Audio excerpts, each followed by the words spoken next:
सुप्रभातम। आज का प्रकरण है स्वराष्ट्र गौरवम।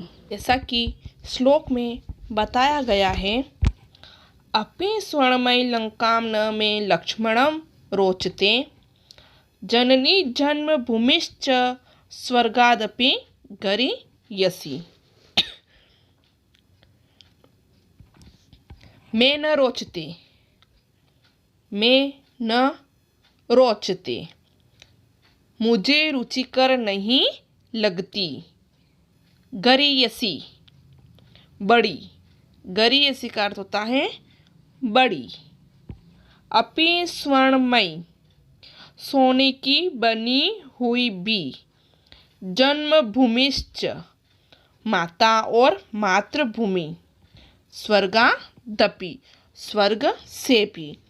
क्या कहा है कि हे लक्ष्मण, हे लक्ष्मण, सोने से बनी हुई होते हुए भी यह लंका मुझे रुचिकर नहीं लगती, क्योंकि माता और जन्मभूमि स्वर्ग से भी बड़ी होती है, स्वर्ग से भी गुरुतर मानी जाती है। यहाँ पर जो गरीयसी आया है, इसके अंदर तरप प्रत्यय का प्रयोग किया गया है। गरीयसी में गृह धातु होगी और तरप प्रत्यय बनेगा तो स्त्रीलिंग का रूप बन जाएगा गरीयसी। आगे के श्लोक में बताया गया है, समान संस्कृति मतां यावती पितृ पुण्य भूः, तावतीं भुवमावृत्य राष्ट्रम एकम निगद्यते। समान संस्कृति मतनाम, समान संस्कृति वाले, पितृ पुण्य भूः, पैतृक पवित्र धरती, यावती जितनी, तावती उतनी, भुवम धरती को, आवृत्य ढक कर, निगद्यते कहलाती है। क्या कहा है कि समान संस्कृति वाले लोगों की जहाँ तक पिता पितामह, पिता और पितामह, पितामह का अर्थ होता है दादाजी, पितामह का अर्थ होता है दादाजी यानी पिताजी के पिता, है ना। तो पिता पितामह आदि की पावन भूमि है, उस सबको ढक कर, उन सबको ढक कर अर्थात उसका समग्र रूप राष्ट्र कहलाता है, उसका समग्र रूप राष्ट्रीय कहलाता है। आगे कहा है, पितृभुवत्वं पुण्यभुवत्वं द्वयं यस्य न विद्यते तस्य स्थितत्वं तत् राष्ट्रे भवितुं न किलार्हति। पितृभुवत्वम, पिता की भूमि का भाव। मातृभुवत्वम, पितृभुवत्वम अर्थात मातृभूमत्व यानी माता की भूमि माता की भूमि के होने का भाव, पिता की भूमि या माता की भूमि का भाव। पुण्यभुवत्वम, पवित्र भूमि का भाव। न किल्हार्ति, वास्तव में योग्य नहीं है। स्वत्वम, स्वामी होने का अधिकार।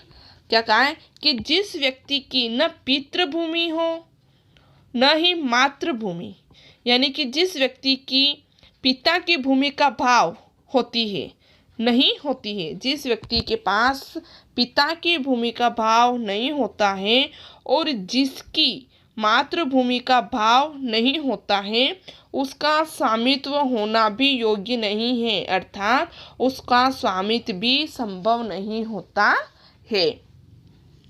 जैसे कि बताया गया है कि पिता की भूमि का भाव और माता की भूमि का भाव, पावन भाव जिस व्यक्ति के हृदय में न हो, उसका राष्ट्र में अपमान या स्वामित्व नहीं होता।